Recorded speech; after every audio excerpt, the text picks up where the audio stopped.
Let's do another one. Why not? Okay, let's do it. Here we go. We got the tangent now. Okay, remember what tan theta used to be? TOA, opposite over adjacent. And I was just telling you that tan is now 3 over 5. Okay, 3 over 5. That must mean that the opposite is 3, the adjacent is 5.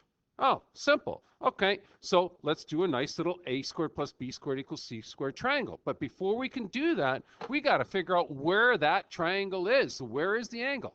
So you're looking at between pi and 3 pi over 2. Uh-oh. Okay, let's figure out where that is. All right, so there's pi. Now, over 2's are these guys, right? There's the pi over 2. That's the 2 pi over 2. That must make this the 3 pi over 2. Aha, so you're dealing with this quadrant. Okay, now remember, add sugar to coffee, tangent's going to be positive. Yeah, that's why this guy's positive. Everything else is going to be negative, isn't it? I got it. Oh, I'm getting this. Okay, so you know and I know that the angle's got to be out here somewhere. Reference angle. Opposite of this reference angle, that's got to be, yup, 3.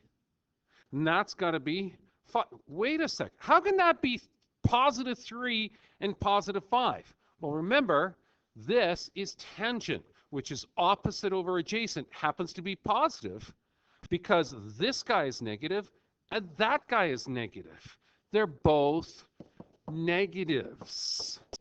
Oh, that's why we have to draw it out to realize that that's the negative x direction, that's the negative y direction. So these guys originally were negative 3 over negative 5 because a negative and a negative gives us a positive value.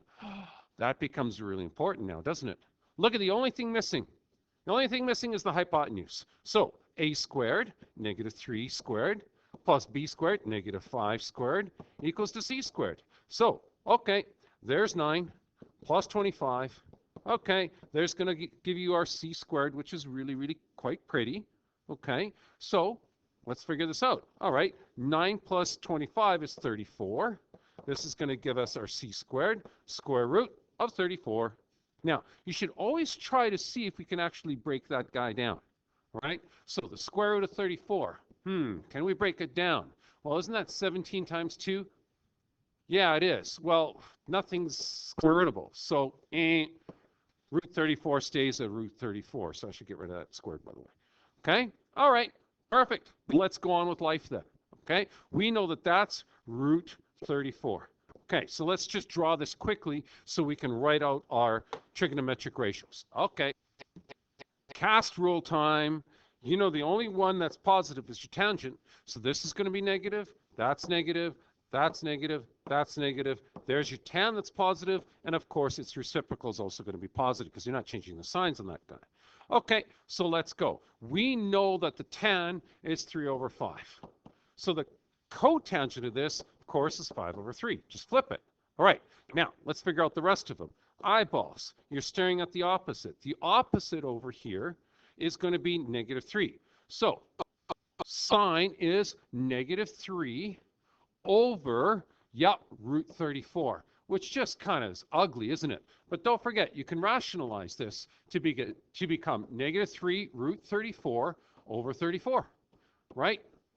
Done enough of those, so I think you could just go back and take a look at it, right? Cosine, adjacent, which is negative 5. Negative 5 over root 34, okay? So it gives you negative 5 root 34 over 34. That's cute. Now, all you got to do is flip them now. Flip them. Give me this one flipped. Okay, that's going to be negative root 34 over 3. Give me this one flipped. That's going to be negative root 34 over 5. Wow, that's just too easy now, isn't it? Stay tuned. We got a couple more.